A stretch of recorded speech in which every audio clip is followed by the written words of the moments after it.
Hello friends, आज हम 10th standard के साइंस 1 के टेक्स्ट बुक में से जो 4th चैप्टर है इफेक्ट्स ऑफ इलेक्ट्रिक करंट उसके बारे में समझेंगे। सबसे पहले करंट क्या होता है ये समझते हैं। हम बोलते हैं अक्सर कि हमें करंट लगा। करंट लगने का मतलब क्या होता है? करंट क्या होता है सबसे पहले तो ये समझना है।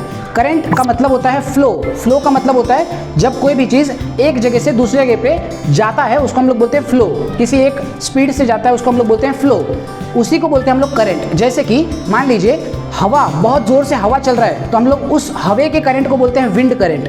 मान लीजिए समुद्र में या नदी में जब पानी एक जगह से दूसरे जगह पे जाता है तो हम लोग उसको बोलते हैं वाटर करंट। या फिर मान लीजिए कोई बहुत बड़ा न्यूज़ है वो एक जगह से दूसरे जगह पे जब सर्कुलेट होता है तो उसको हम लोग बोलते हैं करंट न्यूज़। उसी प्रकार से दोस्तों जब किसी सर्किट में से चार्ज जो है वो एक जगह से दूसरी जगह पे फ्लो होता है उसको हम लोग बोलते हैं करंट इलेक्ट्रिसिटी या फिर इलेक्ट्रिक करंट।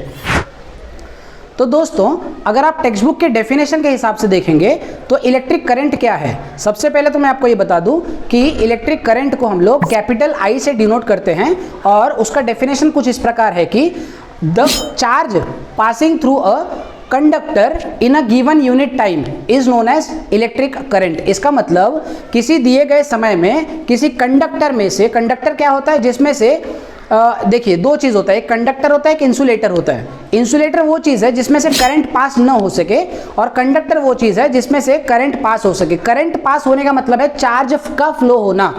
चार्ज का फ्लो होना का मतलब क्या होता है, सबसे पहले ये समझ लीजिए कि अगर मान लीजिए एक सर्किट है, सर्किट में कोई भी सर्किट है या कोई वायर है तो वायर में अपना खुद का इलेक्ट्रॉन्स तो उसके पास रहेगा ही रहेगा, जाहिर सी बातें रहेगा।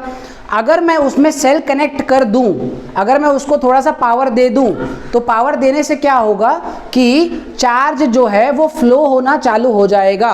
तो चार्ज जब फ्लो होना चालू हो जाएगा मतलब इलेक्ट्रॉन्स जो है वो मूव होना चालू हो जाएंगे, तो उसी को हम बोलते हैं कि इलेक्ट्रिक करंट प्रोड्यूस किया जा रहा है। तो दोस्तों मैंने अभी बोला कि चार्ज जो है वो फ्लो होना चालू हो जाएगा, इसका मतलब क्या है कि एक बात बताइए, जब तक मुझे बाहर जाने की आवश्यकता नहीं है तब तक क्या मैं हिलूंगा अपने घर से? नहीं हिलूंगा। तो जब तक कोई चीज़ चार्ज को फ्लो होने के लिए ट्रिगर नहीं करता तब तक चार्ज जो है वो फ्लो नहीं होगा। तो वही काम जो है, मान लीजिए मैं एक सिंपल से एक वायर लेता हूँ, वायर में क्या, वायर में तो आपको मालूम है इलेक्ट्रॉन्स तो होंगे ही होंगे लेकिन वो अपने पोजीशन पे होंगे, वो हिलेंगे नहीं जब तक कि मैं उसको ट्रिगर कोई ना दूँ। तो जैसे ही मैं उस वायर में सेल कनेक्ट करता हूँ, सेल कनेक्ट करने के बाद तुरंत क्या होगा कि पोटेंशियल डिफरेंस क्रिएट होता है। अब पोटेंशियल डिफरेंस क्या होता है सबसे पहले ये समझ लीजिए। देखिए अगर मैं मान लीजिए दो ग्लास रखता हूँ, दोनों ग्लास में पानी भरा है और मैं एक लेवल पे उसको रखा हूँ, ठीक है, और दोनों को मैं एक पाइप से कनेक्ट किया हूँ, दोनों में होल करके मैंने एक पाइप से उसको कनेक्ट किया है। तो इसका जो पानी है और इसका जो पानी है क्या वो एक दूसरे के, इसका पानी इस ग्लास में जाएगा? बिल्कुल नहीं जाएगा। क्यों? क्योंकि दोनों का लेवल भी सेम है और पानी का भी जो लेवल था वो सेम है। लेकिन अगर मैं इसका जो है हाइट को यहाँ कर दूँ, इस ग्लास की हाइट को यहाँ कर दूँ तो जाहिर सी बात है कि अब क्या हो गया, हाइट का डिफरेंस हो गया। देखिए ये ऊंचाई पे है ये लोअर पे है, तो इसका जो पोटेंशियल डिफरेंस, इसका जो पोटेंशियल है, पोटेंशियल का मतलब होता है उसके अंदर जो एनर्जी स्टोर्ड है और इसके अंदर जो एनर्जी स्टोर्ड है उसमें अब डिफरेंस पैदा हो गया। तो उसके वजह से क्या होगा, यहाँ का जो वो पानी है वो पाइप के थ्रू इस ग्लास में चले जाएगा। इसका मतलब क्या हुआ, पोटेंशियल डिफरेंस क्रिएट हुआ। उसी प्रकार से दोस्तों जब मैं किसी वायर में एक सेल कनेक्ट करता हूं तो क्या होता है, पोटेंशियल डिफरेंस क्रिएट होता है।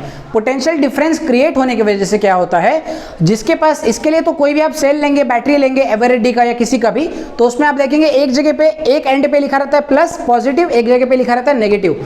प्लस का मतलब होता है उसके पास हायर पोटेंशियल एनर्जी है और इसके पास लोअर पोटेंशियल एनर्जी है। तो होता यह है कि हायर पोटेंशियल एनर्जी से जो है इलेक्ट्रॉन्स फ्लो होना चालू होते हैं और वो लोअर पोटेंशियल की तरफ जाते हैं, जिसके वजह से क्या होता है, अगर मान लीजिए एक वायर के बीच में आप बल्ब लगा देते हैं तो वो बल्ब क्या होगा, वो बल्ब जो है वो ग्लो हो जाएगा क्योंकि उसमें से अब एनर्जी फ्लो होना, मतलब चार्ज फ्लो होना चालू हो चुका है। तो आई होप दोस्तों कि मैंने आप लोगों को करंट इलेक्ट्रिसिटी का या फिर इलेक्ट्रिक करंट का जो बेसिक टर्म्स होते थे, जैसे इलेक्ट्रिक करंट, चार्ज क्या होता है, पोटेंशियल डिफरेंस क्या होता है, इसको मैंने अच्छे से एक्सप्लेन किया, आपको समझ में आया होगा। नेक्स्ट लेक्चर में हम लोग ओम्स लॉ क्या होता है उसको पढ़ेंगे। और अगर आपको ये वीडियो अच्छा लगे तो आप अपने इसको फ्रेंड्स में शेयर जरूर करिएगा, और अगर आप हमारे चैनल पर नए हैं तो इसको सब्सक्राइब करना ना भूलें। Thank you so much.